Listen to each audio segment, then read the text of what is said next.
Chapter 1, The Quiet Arrival. The gymnasium doors exhaled cool air as he stepped inside, bouquet rustling against his jacket. He paused beneath the banner that read "Welcome, graduates," letting his eyes adjust to stage lights and the low shimmer of voices. Rows of folding chairs stretched across the floor, filling with families juggling cameras and hugs. He stayed near the back where the light thinned and the sound softened, a place where a man could hold something fragile without apologizing. He was a Marine in the lifelong sense: paperwork, patches, and posture, yes, but also the habit of noticing. His spine knew attention, his hands knew how to be still.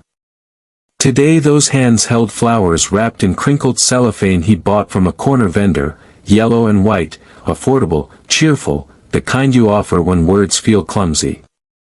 He'd almost chosen roses and decided against them. His son had always preferred simple things done well. From the doorway he scanned the sea of black gowns until faces blurred into a small, moving tide. The stage wore school colors and borrowed ferns, a neat, temporary forest. Off to the right, a brass ensemble tested timid notes, then fell quiet. Training didn't switch off, it only learned manners. He mapped exits, measured aisles, and chose a clear line of sight between two pillars. He could see the stage. He could wait. Getting here had not been simple. Time was the only ticket that had ever been expensive enough to question, and he had spent it in long stretches. One school play lost out to a deployment, another to a shift that refused to end on schedule. He remembered apologizing at the sink with sleeves rolled high, translating duty into something a kid with a half-painted volcano could understand. "It's okay, Dad," his son had said. "You'll be there next time." Next time had taken its time. He lifted the bouquet, testing its weight and meaning. He pictured the handoff, no speech, just a quiet nod, two people letting the moment work without interference. He thought of lacing tiny sneakers, of wobbly first bike rides, of afternoons tossing a ball across the narrow ribcage of their block. The stems pressed a cool line into his palm, memory drew a warmer one, gathering years that had rushed and years that had crawled and setting them briefly side by side. An usher drifted past with programs. She offered one, he smiled and shook his head. He didn't need a printed order to tell him what mattered. To the left, laughter burst and faded. To the right, a baby protested and was soothed. The room behaved like a single, breathing thing, rustle, murmur, hush, and he let it move around him. He rolled his shoulders, setting them down from an invisible carry. Above the stage, a screen cycled through slides of seniors as children, gap-toothed grins, muddy cleats, hands glazed in glitter and paint. His son's photo flashed and passed, but the image lingered, the same thoughtful eyes, older now, aimed beyond the gym cinderblock walls. Pride arrived without fanfare, a quiet, anchoring weight. He let it settle. He thumbed the edge of an old service pin tucked inside his pocket rather than on the lapel. Today the spotlight wasn't his to borrow. He straightened his jacket, counted a slow 4 on the inhale and the same on the exhale, and felt steady. The bouquet rustled again, a paper whisper joining the room's rhythm. A microphone popped. The house lights lowered a notch. The brass took a unified breath. The ceremony, and all it had taken to reach it, was about to begin. Chapter 2, Not Welcome. They came in a practice diagonal, the way people who wear radios learn to move, one slightly ahead, one a step behind, eyes sweeping for trouble and finding it where a man tried to be small. The lead guard was broad, his polo stretched at the shoulder seams, the other was younger, jaw set like something he'd just put on. Their badges flashed when the house lights dipped and rose again. "Sir." The lead guard stopped a polite distance away, palms open, voice already firm. "Ticket, please." The Marine lifted the bouquet a little, as if it were explanation enough. I'm just here to see my son graduate. I'll stand back here. I'm not taking a seat. Tickets are required for entry, the younger guard said, as though reading a plaque. Assigned seating only. Fire code. I understand. He kept his tone even, the one that had made younger men unclench their fists and older ones reevaluate. I'm fine standing. Back here is fine. Sir, the lead guard repeated, the word losing softness, no ticket, no seat, no entry. He reached for his pocket, feeling for the rectangle of his phone, the service pin shifting against his knuckle. The screen lit along a crack like a river on a night map. He thumbed through emails, the small spinning wheel asking him for a patience he had already given to other things. Bars blinked. The gym was a metal box, reception folded and disappeared inside it. It was sent to his mother, he said. She registered. He stopped, not wanting to lay out divorce paperwork and pick up schedules on the gym floor. I'll find it. Give me a minute. The younger guard leaned sideways, peering past him at the rows of families, at the clean geometry of order. This section is for families only. The words landed with a dull sound. He felt them more than heard them. I am family. I mean, the guard flushed, glanced at his partner. Immediate family with tickets. The Marine watched their faces the way he had watched horizons, not to predict storm from a single cloud, but to recognize patterns. He could pick out the training in their posture, the rules in their pockets, and something under both that didn't belong to any manual. He took a slow breath. My son is crossing that stage today, he said. I'll stay out of the aisle. I won't be in the way. Regulations don't bend, sir, the lead guard said, softer, as if that made it generous. If you don't have a ticket, you'll need to wait outside until the ceremony is over. A trumpet from the brass line tried out a bright note and then retreated. On the screens, another toddler photo flicked past, a kid in a paper crown and frosting on his cheek. The room swelled with 100 private murmurs, who got parking, where the new job was, how the dress fit, and then settled again. He tapped the phone. The email app refused to load. He pictured his son scanning the crowd with that careful, searching gaze, once for him at the school play he'd missed, once at the soccer game he'd reached by halftime, once at the middle school awards night where he'd stood outside a crowded door and listened from the hallway. The old ache uncoiled and sat beside him, companionable and unwelcome at once. Sir, the younger one said, impatience rising to the surface, we don't want this to be a thing. If you step out now, we can call someone to help sort it. I don't need sorting, he said, still calm. I need to see my boy walk. The lead guard shifted his weight, settling into the kind of stance people choose when they're ready to stand there all night. We're trying to keep this fair. There are people who followed the process. He thought of the processes he had followed, orders, rosters, checklists that decided who slept and who didn't. He thought of lines he had stood in to ask for less than this.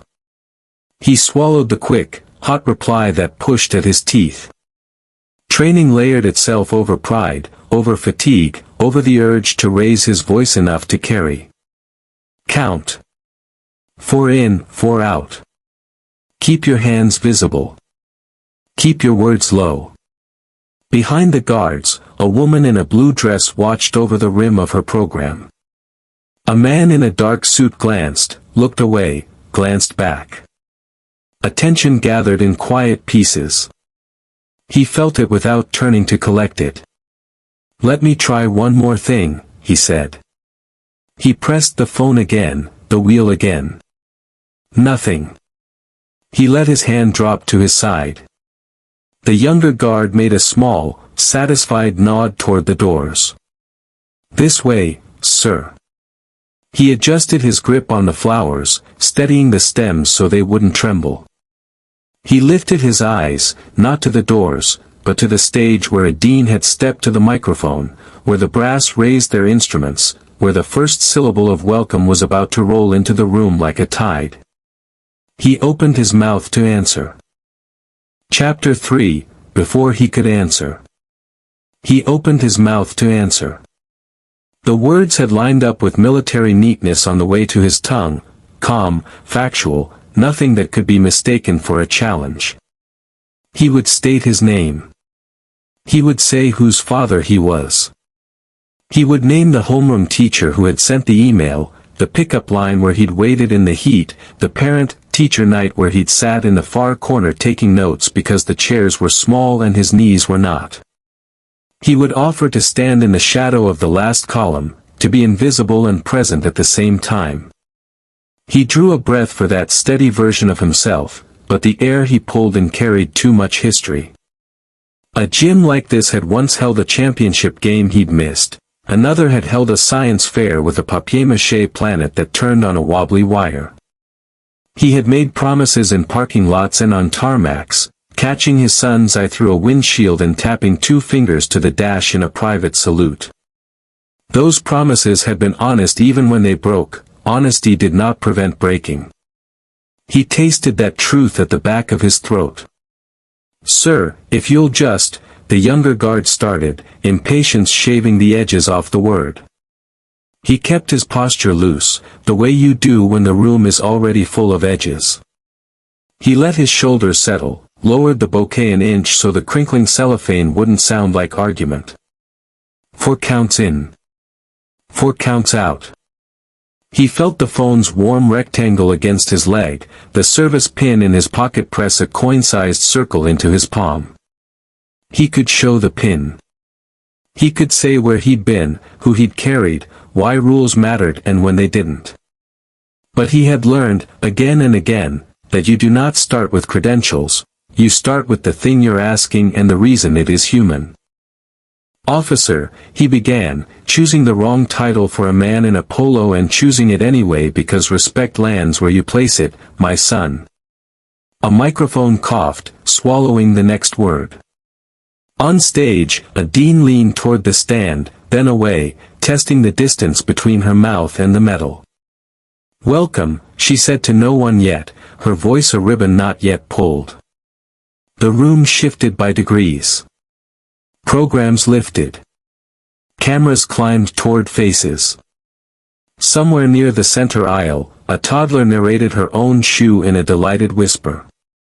The Marine let his mouth close, not in defeat, but in discipline. Do not talk over the PA, do not make yourself bigger than the thing you came to witness. He could wait a beat. He had waited longer for less. The lead guard angled his body, a small step that still felt like a wall. "We can walk you out quietly," he offered, as if he were proposing mercy. He looked past them without looking away from them, a habit honed in places where a glance could become a misunderstanding. The stage was a clean distance away, light pooling on the steps like safe water. Banners hung in school colors, stitched courage for the occasion. The first row of graduates sat very straight, as if posture were a hinge that could swing them more quickly into the future. Somewhere among them was his boy, chin lifted, the old cowlick disciplined into a part for the day. The thought steadied him. He measured what he could say next. He could explain custody agreements to 2 men with radios.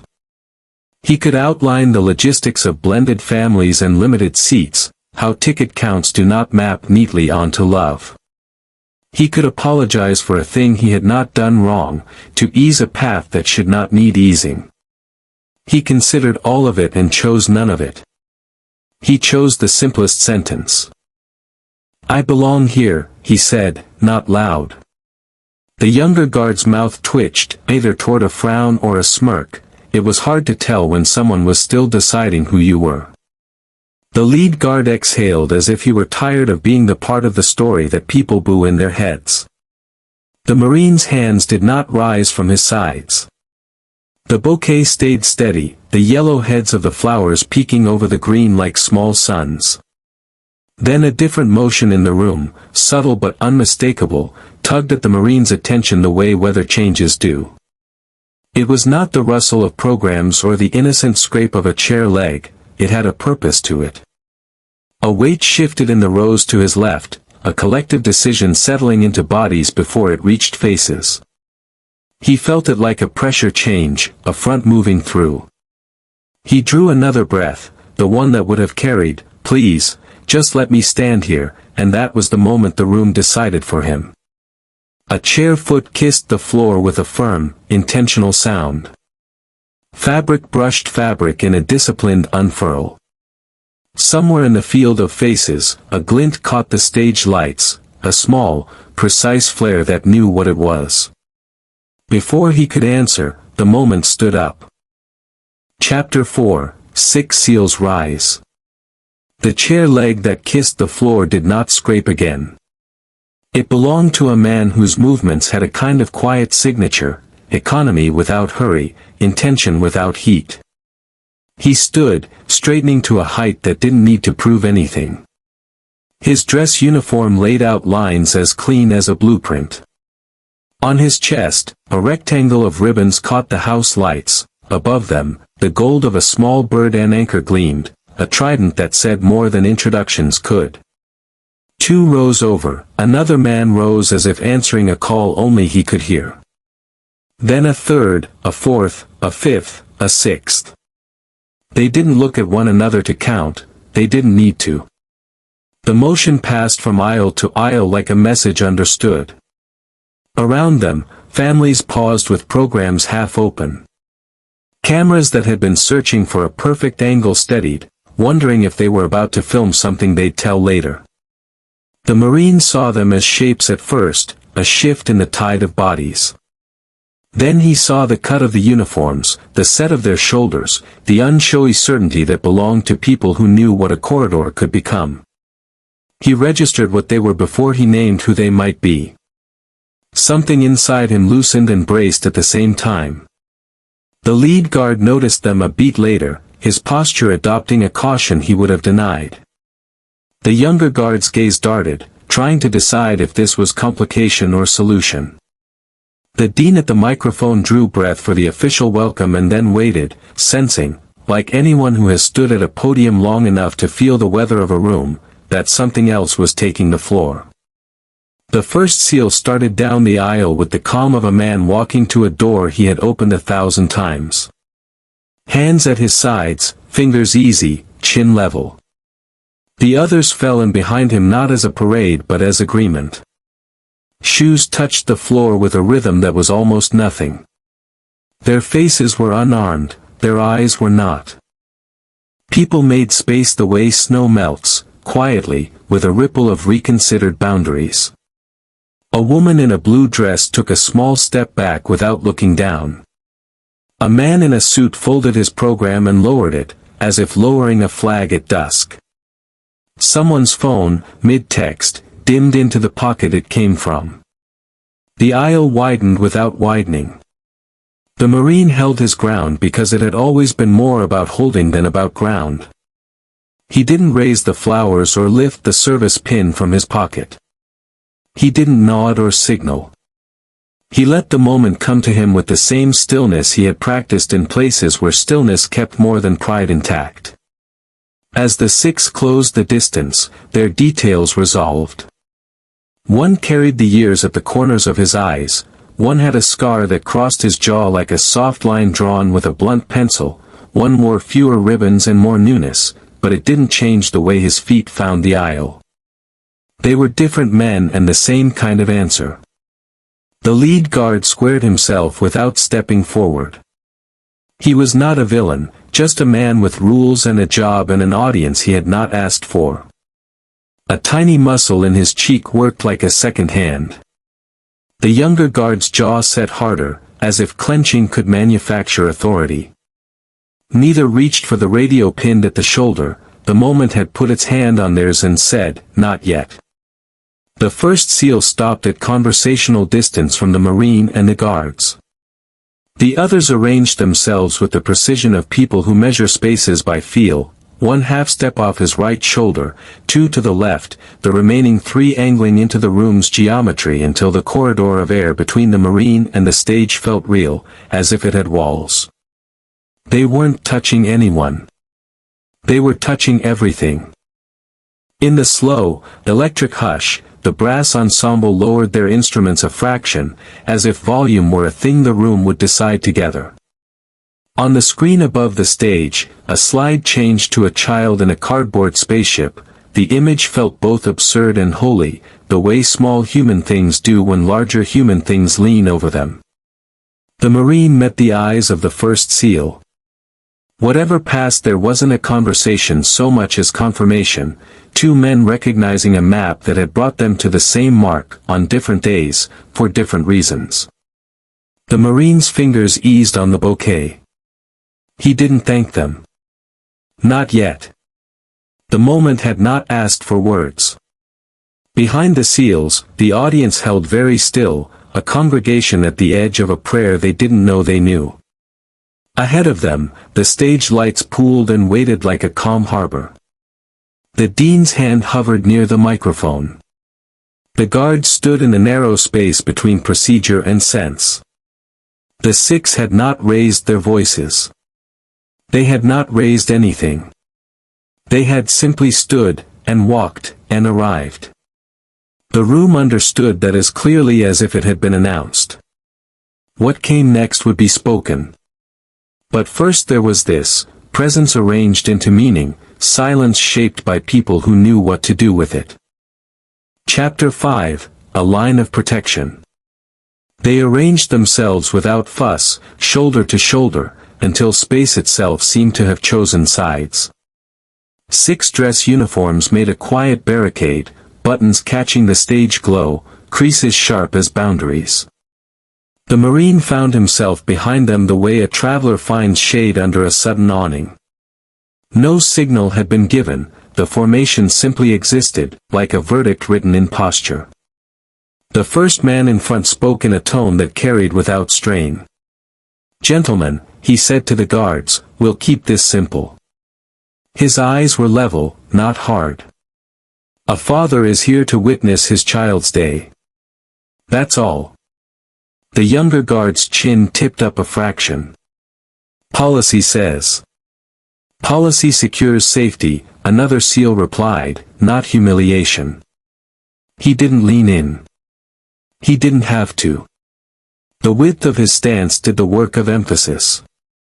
There is room for sense. Around them, conversation had drained to a hush that wasn't timid so much as attentive. Even the brass players held their breath as if sound might jar the balance. The dean's hand hovered near the microphone, suspended between ceremony and courtesy. The lead guard looked from face to face, reading the small markers of authority, the ribbons, the trident, the steadiness. He wasn't an enemy, just a man caught inside a rulebook thicker than the moment required. "Tickets are counted," he tried again, softer now. "Chairs are counted. If we allow one person." "Allow?" The third SEAL's eyebrow lifted. "No one is asking permission to be a parent." The Marine stayed still behind the row, flowers cupped at his side. He felt something loosen under his sternum, a knot he hadn't known he carried to the gym. He kept his gaze forward, letting the men in front bear the words that would otherwise have to pass through his own clenched throat. "Here's a workable course," the first SEAL said. "He stands. He blocks nothing. If a seat is the sticking point, he can have mine." He touched his chest with 2 fingers, then lowered his hand. "Your responsibility remains intact. So does the dignity of this event." The phrase dignity landed and held. It made the younger guard's mouth soften, just a little. He glanced at his partner. People were watching, yes, but the watchers did not feel hostile, they felt invested in a decent resolution, the kind that lets everyone breathe easier. A fourth SEAL, quiet until now, reached into his pocket and drew out a small velvet pouch. He pinched the drawstring open and tipped a lapel pin into his palm, a miniature trident, gold catching the light without bragging about it. He stepped sideways, creating a narrow doorway in the line so that the Marine could be seen. "Sir," he said, "if you don't mind." With the gentleness of someone fixing a crooked tie before a photograph, he fastened the emblem to the Marine's lapel. "Consider this borrowed," he added, "until your son returns it in a better story." The room exhaled in a ripple. The gesture had changed the air, not with triumph, but with recognition, service acknowledging service, years acknowledging years. The lead guard rubbed his forehead, then lowered his hand. He looked older than he had a minute earlier, not from defeat, but from arriving at a decision in public. "Stand where you like," he said at last to the Marine. "Just keep the aisle clear." "Appreciated," the first SEAL answered. No gloating, only closure. They didn't move right away. For a beat, the line held, not as threat, but as promise, "You're covered until we're sure this holds." The Marine nodded once, a brief acknowledgement that traveled down the row like current. He shifted half a step, choosing a position with a clean view of the stage and zero obstruction to anyone else. The Dean, reading the weather correctly, leaned toward the microphone. "Welcome," she said, voice steady, "to the celebration of the class." Applause arrived on cue, honest and relieved, its rhythm restored. The 6 men eased back by degrees, dissolving into their seats with the same economy they had used to rise. Nothing flashy marked their retreat, the fact of what they had done was enough. The Marine touched the new weight on his lapel, the flowers firm in his other hand. He kept his breathing even, but the tide inside him had turned, less fight, more presence. The younger guard gave a small nod that almost said "I get it." The lead one set his shoulders and resumed scanning the room, duty reclaimed, crisis averted. Rules hadn't broken, they had bent just wide enough to let a father see. And the line, brief, decisive, human, had made that width possible. Chapter 6, Silence and Respect. Silence arrived not as emptiness but as attention, thick, present, almost touchable. It settled over the gym like a soft blanket pulled up to the chin. The line of uniforms eased back into the rows, fabric whispering, metal catching light and then going still. The Marine remained where he was, a clear lane to the stage in front of him, the new pin a small, steady weight on his lapel. The Dean sensed the room's agreement and stepped fully to the microphone. "Welcome," she said, voice even, "to a day earned by effort and care." No extra comment, no nervous joke, just the simple scaffolding the moment required. Applause rose, not exuberant at first, more like a collective nod. Then it gathered strength, found its beat, and traveled the length of the gym in clean waves. He watched it come and go, that sound, feeling its edge reach him and pass through. The flowers shifted in his hand. He adjusted his grip, thumb resting along the stems where they were taped. The trident at his chest warmed with borrowed body heat, as if the metal had its own pulse. He kept his breathing even, for in, for out, less habit now than gratitude disguised as rhythm. To his right, a little boy in a clip-on tie craned around a chair back to stare at the pin. The boy's mother touched his shoulder, a small reminder to face forward. The Marine gave the boy the kind of smile you hold between 2 fingers, small, careful, meant for one person only.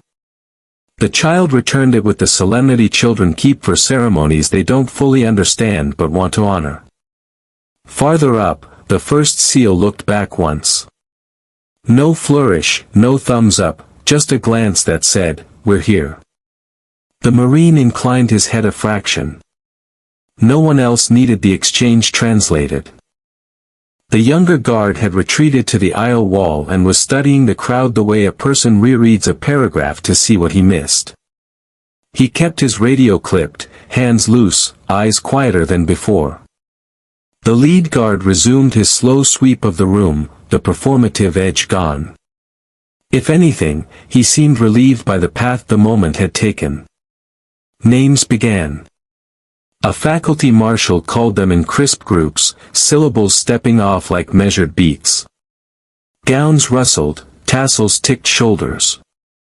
Each student reached the edge of the stage, crossed into the defined light, and became briefly singular, face upturned, hand out, future closer by the width of a handshake. Families cheered in their chosen dialects of love, whoops, whistles, both hands clapping as if to keep time from escaping too fast. The Marine let each name pass through him like a mile marker. He stood without shifting, his boots planted on a patch of scuffed varnish that suddenly felt like holy ground. Somewhere in the middle of the alphabet, an elderly man 2 rows up set his palm over his heart for a breath and then lowered it.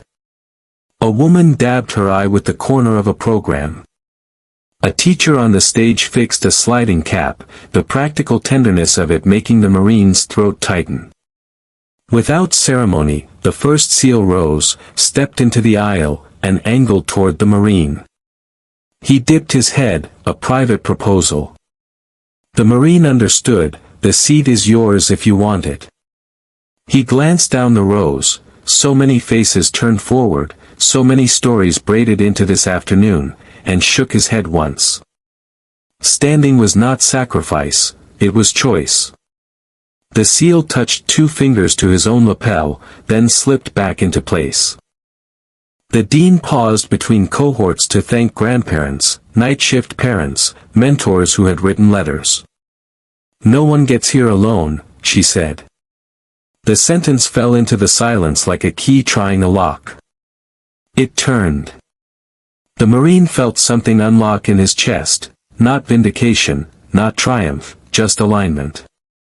A breeze from the open side door lifted the edges of the programs and carried a faint scent of cut grass into the room. It found him, cool against the heat gathered at his collar. He let his shoulders roll once, small and private. The pin didn't budge. Near the front, a camera flash spidered white against the ceiling.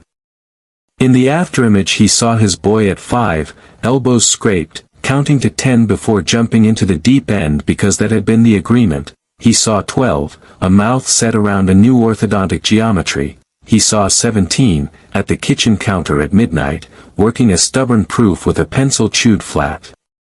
The images layered and then cleared, leaving this single, approaching now. Names continued. Applause rose and fell. The gym, for all its echoes and its scuffs, felt like a vessel built to hold exactly this much feeling and no more. And yet it held more. Respect did not announce itself, it arranged the room and stepped back. In the quiet between one cheer and the next, the Marine understood, he did not have to push to belong. He already did. Chapter 7, Father and Son. The alphabet marched on, syllables neat as footprints. Each name rose, crossed the light, and dissolved into applause. He counted nothing, yet he knew, by the weight that gathered in his chest, by the way the air seemed to lean forward, that his boy was near. A counselor at the stairs checked tassels, straightened sleeves, sent them one by one into brightness. The Marine adjusted the bouquet so the tape didn't bite his palm. The trident at his lapel sat warm and certain, a quiet star to steer by. Somewhere behind him, a chair creaked and then stilled. Even the guards had the sense to vanish into their ordinary, which is all anyone had wanted from them. Then the name he knew better than his own stitched the room together. It lifted from the microphone and traveled the rafters, a sound he had set into baby hair, into scrape-knee nights, into car rides and voicemail beeps. He did not think, his body recognized the call and found the answer.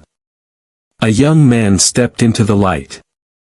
The gown did the same awkward sway as on everyone, but it could not disguise the lines the boy had grown, shoulders settled, jaw set not hard but sure, a steadiness borrowed from somewhere familiar and made his. He moved with a rhythm the Marine recognized, the practical cadence of a life that had learned to show up. The boy reached the center of the stage and paused like a runner finding the mark. He accepted the handshake, the folder, the camera's quick white flower of attention. But before he turned to descend the far steps, he searched the crowd. Not a frantic scan, a method. Right, then left, top rows to floor, training of a different kind, locate the thing that matters. For a beat, the Marine feared the distance would be too crowded with faces. Then the house lights brushed the metal on his chest and the small gold flare answered the search. The boy's eyes caught, held, brightened. His mouth moved, almost a laugh, almost a sigh. He straightened, not for the camera now, not for the dean, but for the man holding flowers in the back. The salute began small, as if it belonged only to two people, and then clarified. Fingers found the brim that wasn't there, the hand rose clean and true. It wasn't drilled into him, no one had taught this gesture. He had inherited it the way a person inherits a tired joke and a stubborn kindness. A hush gathered, strong enough to be heard. The Marine shifted the bouquet to his left hand. The right lifted on its own, the old pathway alive in muscle and marrow. No flourish, no memory of parade grounds, just exactness, offered like a promise fulfilled. The angle was right. The timing was right. More than right, it was sufficient, which is what he had always wanted to be. They held it for a heartbeat long enough to measure a childhood. In that span lived orange slices at half-time and late-night algebra and 1,000 yes that had to wait behind 100 no choices. The Marine felt something inside him set down its load. Not everything could be carried forever. Someone near the stage exhaled an "oh" that wasn't sad. The dean's hand drifted away from the microphone, unwilling to interrupt what required no narration. In the second row, one of the seals tipped his chin, a salute by another name. The lead guard, watching from the aisle, lowered his gaze, and that too was a kind of respect. The boy let his hand fall and smiled, wide, unguarded, a look he'd first learned in a kitchen lit by a single overhead bulb. He touched the folder lightly to his chest as if testing whether the paper could feel a heartbeat, and then he completed the walk, exiting the light with the same even steps he'd entered it. Applause gathered itself and came on like weather. It wasn't the painted thunder of pep rallies, all noise and no center, it was a true thing, rising from people who understood they had seen something more than compliance and less than spectacle. The sound rolled over the Marine and left him standing where he had been, only lighter, as if the floor had been leveled beneath his feet. He lowered his hand. The bouquet, suddenly not an object but an intention with color, seemed to ask for its moment. He looked toward the far aisle where the graduates would pass and chose a point to meet him, an opening between two columns, a clean sightline, a place where one life could step into another without bumping anyone else. He didn't wipe his eyes. He didn't need to. The air did that work for him, cool from the doors, tasting faintly of cut grass and something sweeter he could not name. He kept the rhythm, for in, for out, only now it felt less like discipline and more like gratitude translated into breath. The name echoed once in his head, no longer a call, now an answer. His boy was coming. Chapter 8, A Place Earned. The line of graduates folded off stage and began the slow river through the aisles, caps bobbing, cords swinging, faces bright with relief. He stepped to the opening he had chosen earlier, bouquet tucked close, eyes steady on the current until the one face he knew better than any other rounded the corner. They stopped in front of each other, the world narrowing to a small circle of air no one else needed. Close now, the young man was both familiar and new, same half-moon scar on the eyebrow, new confidence at the edges of his smile. "You made it," the son said, breath quick from the walk and the attention. I did, the Marine answered, not adding the 1,000 miles he didn't measure aloud. He lifted the flowers. For you. The son took them with both hands, as if they might bruise, and a laugh tugged free. You remembered yellow. Always looked right in your room, he said. Son on a bad day. The son's gaze tipped to the pin on his father's lapel. He reached to touch it, fingertips respectful. Is that on loan? The Marine said. A promise to return it when the story had a better ending. The young man nodded once, understanding more than the sentence held. He slipped the bouquet into the crook of his arm, reached up, and unfastened the trident with care. Turning, he found the nearest of the 6 men who had stood earlier, the one with the scar like a pencil mark along the jaw, waiting a few paces away. Thank you, the graduate said, not performative, simply true. He placed the pin in the seal's palm. You were right. Today didn't need permission. The seal closed his fingers around the metal, then reopened them. Keep it a moment longer, he said, placing the trident back in the young man's hand. Decide where it belongs. The son looked from the pin to his father. He lifted his own folder, slid a thumb under its ribbon, and tugged free the small enamel crest of the school, nothing grand, just the shield every senior had worn on a lanyard all year. He pinned the school crest to his father's lapel, just below the trident. Then he set the trident above it, straight and sure. Both, he said softly. What got me here, and what I did once I was. The Marine's throat worked. Words thinned. He put his hand on his son's shoulder, not to steady him but to feel the fact of him. Around them, a few phones lifted, the moment was too clean to resist. One of the seals, older, ribbon racked like a small city, offered, Want me to take one? They handed over the camera. Father and son stood first without pose, then with foreheads tilted together, then with an arm around the back that negotiated gown fabric and found the right place anyway.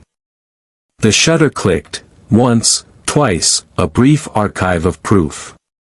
The lead guard approached, hat in hand he hadn't been wearing. He cleared his throat.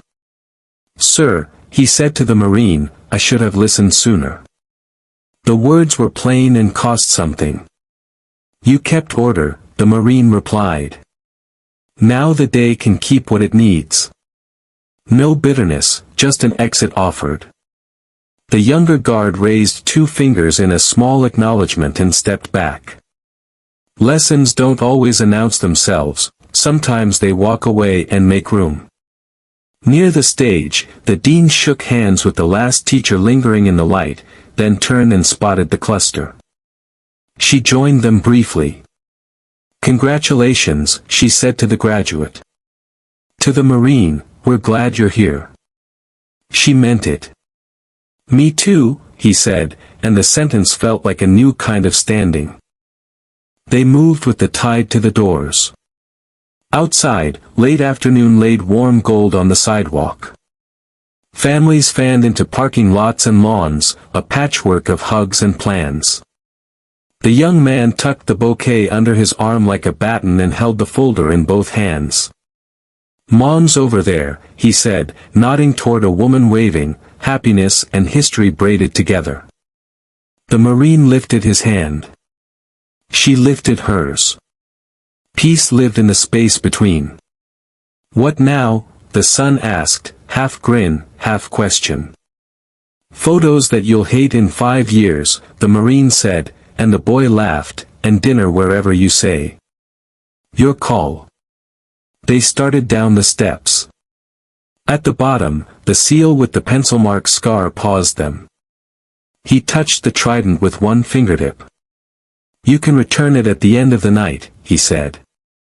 Or you can keep the story and give the medal back now.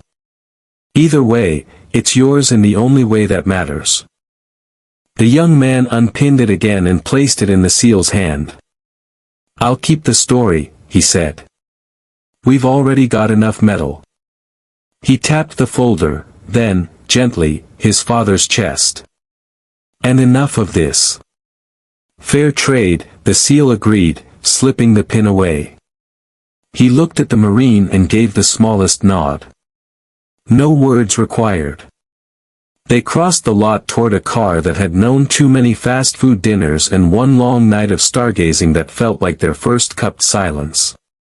The Marine opened the passenger door, the old habit of safety, and his son slid in, holding the flowers high. Before he rounded to the driver's side, the Marine looked back once. Through the gym doors, he could see chairs already being folded, banners loosened from their rigs. The room was returning to ordinary. He did not. He climbed in, started the engine, and checked the mirror. The crest and the empty space above it caught a slice of light. Some places you fight to enter. Some you learn to claim without noise. He had not been granted this day, he had met it. Beside him, the boy he had raised into a man cleared his throat and said, "I'm hungry." "Good," the Marine said, smiling as the car rolled forward. "That's an order I can fill." And the day, having made room, kept it, an earned place, quietly held.